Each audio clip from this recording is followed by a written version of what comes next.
Bab 17. Hinaan saat reuni. Tubuh gue lemas seketika. Tapi D3 gemoy gue masih keras kayak batu giok. Gue pun berusaha untuk tak patah semangat. Malam ini gue harus bisa ngebobol kayak perempat warnanya si cantik. Gue udah bener-bener bertekad. Gue benerin handuk yang semula udah gue lepas. Gue lilitkan kembali ke pinggang untuk menutupi gondal-gandul gue yang sangat luar biasa. Lalu, gue melangkah mendekat ke arah si cantik. Si cantik yang berbaring terlentang di atas tempat tidur masa R3 maja gue. Gue berdiri di hadapannya. Gue golek-golek tubuhnya berlahan-lahan. Cantik, bangun. Panggil gue. Ayo kita tuklik-tuklik. Malam ini gue akan bikin lo merem-melem. Si cantik malah ngejublek dim. Moroknya malah semakin menjadi. Cantik, bangunlah. Pusaka gue udahan. Nih. Udah nggak bisa dipenggak. Nanti kepala gue pening. Si cantik tetap ngejublek. Akhirnya gue beranikan diri untuk meraba tubuhnya. Gue meraba P4 hanya yang sedikit terbuka. Gue elus kulit mulusnya.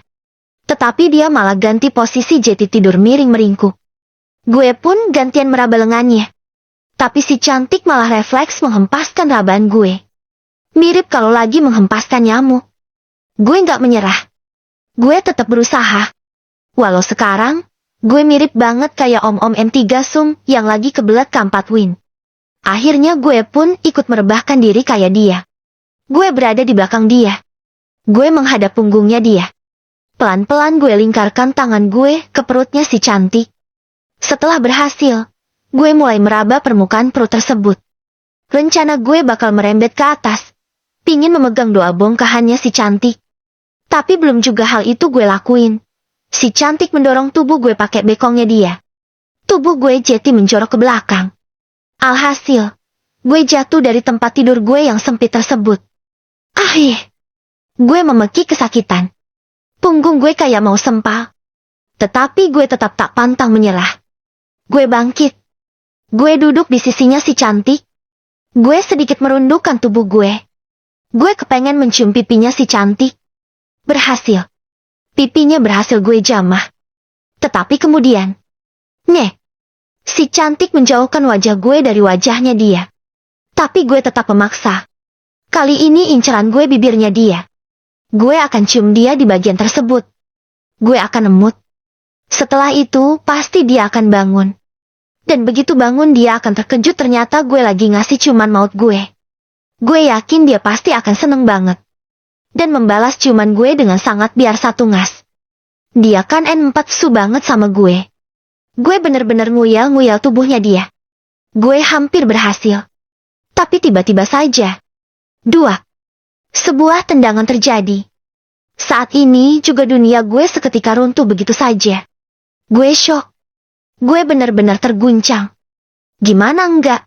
Si cantik nendang pusaka gue. Guys. Dia nendang dengan begitu keras. Tubuh gue pun terhuyung. Refleks gue pegangin gondal-gandul gue yang mungkin aja hampir patah koar-kawir. Gue memeki kesakitan. Sumpah rasanya sangat luar biasa. Ngilu banget. B4 ngesak. Akhirnya gue menyerah. Selain D3 gemoy gue yang udah mengkerut karena kejadian yang baru saja, gue pun juga udah nggak mau mempertaruhkan masa depan gue. Gue nggak mau kehilangan gondal-gandul gue hanya karena N4 su pengen M4 wanin si cantik. Mending gue tidur aja. Agar rasa ngilu gue bisa hilang esok pagi. Keesokan harinya. Mbah. Panggil gue ke Simbah yang lagi asik main Mobile Legends di HP-nya. Timpal Simbah tanpa melihat ke arah gue. Dia kayak asik banget ngegamenya. Hari ini Ata nitip si cantik dulu ya, Mbah.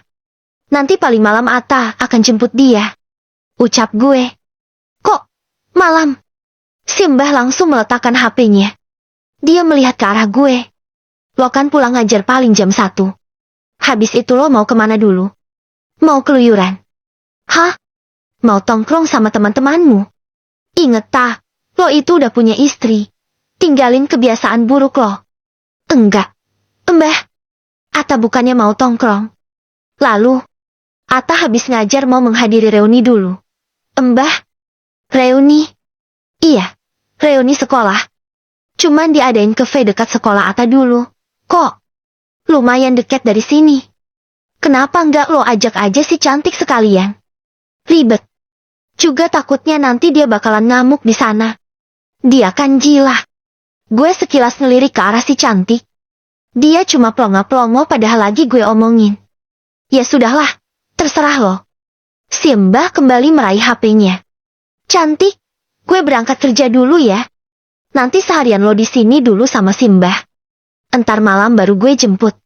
Gue akan bawain makanan yang enak-enak buat lo. Ucap gue ke si cantik. Hehehe. Dan si cantik pun hanya terkekeh menanggapinya. Mbah, Ata berangkat dulu. Pamit gue sambil mencium tangannya si Mbah. Ya, hati-hati. Balas si Mbah. Gue pun berjalan ke depan. Berjalan dengan langkah yang tertati-tati menahan rasa sakit. Ta! Panggil si Mbah yang otomatis menghentikan langkah gue. Ya, Mbah. Gue menengok ke arah si Mbah. Jalan lo kenapa kayak orang ambeien? Gue melirik sekilas ke arah si cantik. Semalam Ata kena tendanganku Daniel. Mbah. Jawab gue sambil menahan rasa geram jika mengingat kejadian tadi malam. Setelah itu gue benar-benar pergi meninggalkan rumah si Mbah. Gue langsung pergi ke sekolah untuk mengajar. Sore harinya. Tin, tin, tin. Gue bunyikan klakson motor tepat di depan rumahnya si Bima. Selang beberapa menit kemudian, sahabat kere gue itu pun keluar dari rumah. Ayo berangkat. Lantang gue. Oke. Si Bima langsung mengenakan sepatunya. Gue kesananya nebeng lo ya, tah. Ucapnya. Emang motor lo kemana? Tuh. Bima menunjuk motornya yang tampak tergandeng sama gerobak cilok. Karena sehari-hari dia jualan cilok emang pakai motor tersebut. Si Bima mendekat ke arah gue. Tapi dia sambil memegang koper besar di tangannya. Tuh koper buat apaan? Tanya gue karena penasaran. Ngapain dia ke reunian pakai bawa-bawa koper segala? Buat wadah. Jawab si Bima. Wadah apaan? Wadah snack. Karena rencana gue bakalan ngambil snack sebanyak-banyaknya di acara reuni nanti. Klek. Gue hanya mampu menelan ludah mendengar penjelasan si Bima. Wih, penampilan lo keren banget, tah. Bima membicarakan hal yang lain.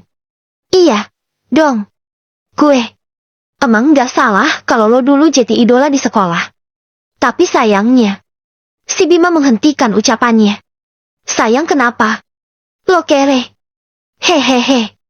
An satu nenegram lo. Umpat gue. Udah yuk berangkat. Ajak gue. Dan si Bima pun langsung nangkring di atas motor gue. Gue pun segera menjalankannya. Pergi menuju kafe mantap yang lokasinya dekat dengan sekolah gue dulu. Selang setengah jam akhirnya gue dan si Bima pun sampai. Kita berdua segera turun dari motor dan segera masuk ke dalam kafe. Rupanya teman-teman sekolah gue dulu udah pada datang. Tak terlalu banyak. Karena reuni kali ini hanya khusus kelas 3 IPA lulusan ke 2017. Semua pun pada ngelihat ke arah gue dan si Bima. Dan mereka terfokus ke arah gue. Terutama si Jumini, Paini, Rubiaton, Sumini, Mariati, Lebyong, Tumini, dan Sulastri. Mereka adalah cewek-cewek yang dulu sempat naksir gue. Wih, Ata dan si Bima udah datang. Kui duduk di sini. Ucap si Imran. Dia penyelenggara acara reuni kali ini. Gue dan si Bima pun langsung bergabung dengan mereka. Tetapi langkah gue sedikit ragu-ragu ketika gue melihat si Angel. Seperti dugaan gue, dia ngajakin pacarnya yang kayak gayung mandi. Si Angel ngeliat gue. Awalnya dia terpesona dengan penampilan gue. Tapi kemudian ia pura-pura membuang muka. Pura-pura cuek ke gue. Naas. Gue harus ke bagian tempat duduk di samping Angel. Tempat duduk yang ditata melingkar mengitari meja besar yang berisi begitu banyak cemilan-cemilan. Setelah semua hadir, kita semua pun menikmati cemilan-cemilan tersebut sembari berbincang-bincang tentang apapun. Pah, lo semakin dewasa, semakin tampan ya. Ucap Rubiaton di antara kegiatan makan kami. Makasih ya. Gue cuma menimpali seperti itu sambil menahan udel gue yang jeprak karena pujiannya. Iya, bener. Ata semakin taman. Sahut temen gue yang lain. Angel tampak berwajah masam. Sepertinya ia tak suka semua cewek-cewek pada muji gue. Oh ya, Neil. Dia pacar baru lo ya? Kenalin ke kita-kita, dong. Celetuk Markona. Kali ini obrolan mereka beralih ke si Gayung. Kenalin, dia namanya Bambang, pacar baru gue yang kaya raya. Ucap si Angel. Seperti biasa, dia selalu banggain harta pacarnya yang kayak Gayung tersebut. Loh, katanya lo pacarnya si Ata. Celetuk Haryadi. Rupanya ia sempat mendengar kabar tersebut. Iya, dulu. Sekarang gue mah nggak level pacaran sama dia. Gue nyesel pernah jadian sama si Ata. Jawab si Angel sambil ngelirik gue. Kok, enggak level? Memangnya Ata kenapa? Tanya N4K yang lainnya. Terutama para cewek-cewek. Lo nggak tahu ya, si Ata, idola kalian dulu di sekolah. Yang dulu pada kalian histerisin. Sekarang nggak lebih cuma seorang pecundang. Semua terkejut mendengar ucapan si Angel. Sedang gue hanya diam. Gue masih menahan sabar. Dia itu orang yang paling gak sukses di antara kita-kita. Dia sekarang cuma jadi guru. Itu pun guru honorer. Dia itu gak punya duit. Bahkan buat makan aja susah. Ucap si Angel tanpa rasa sungkan ngomong kayak gitu di hadapan gue. Sekarang wajah tampan itu udah gak penting. Sekarang cowok itu lebih menarik yang berduit. Yang dompetnya tebel. Yang bisa ngebeliin ceweknya barang-barang mahal. Cewek-cewek sekarang itu lebih suka cowok jelek, tapi kaya. Ketimbang cowok cakep tapi mau kondo. Modal kantol doang. Kayak si Ata. Semua tertawa mendengar ucapan si Angel. Sekarang, coba kalian tanya sama dia. Dia udah punya pacar belum setelah putus dari gue? Pasti jawabannya belum. Gue yakin dia itu masih jomblo. Karena mana ada cewek yang mau sama cowok kere kayak dia. Kang gorengan aja, juga palingan ogah sama dia. Paling nanti mentok-mentok dia cuma akan jeti jejak ketua. Cemooh si Angel. Sedang yang lainnya tampak tertawa, menertawakan kengenesan gue. Gue geram. Gue hampir menggebrak meja. Gue hampir marah karena hinaan mereka. Tetapi tiba-tiba aja. Tap, tap, tap. Terdengar suara langkah kaki yang begitu elegan. Suara yang bersumber dari pintu masuk cafe. Suara yang entah mengapa terdengar begitu jelas. Semua mata pun langsung tertuju ke arah pemilik langkah kaki tersebut. Termasuk gue. Gue langsung melihat ke arahnya. Pokoknya adegan saat ini mirip adegan di drama-drama Korea. Saat si pendamping tokoh utama lagi datang menyelamatkan si tokoh utama.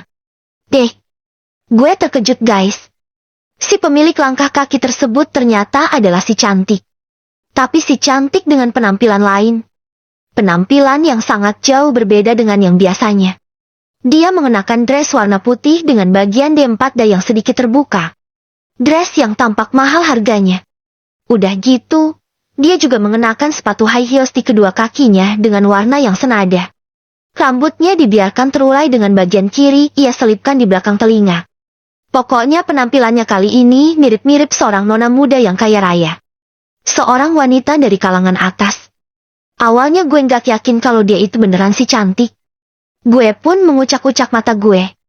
Barangkali gue udah salah melihat karena ada belek yang menutupi pandangan gue. Tapi, asli, dia emang beneran cantik. Nggak salah lagi. Tap, tap, tap. Si cantik pun berjalan mendekat ke arah gue. Dan semua orang masih melihat ke arah dia. Melihat pesona dia yang sangat luar biasa. Hingga semua sampai ternganga melihatnya. Srek. Si cantik berhenti tepat di hadapan gue. Semua pun begitu terkejut sekaligus heran. Apalagi kemudian.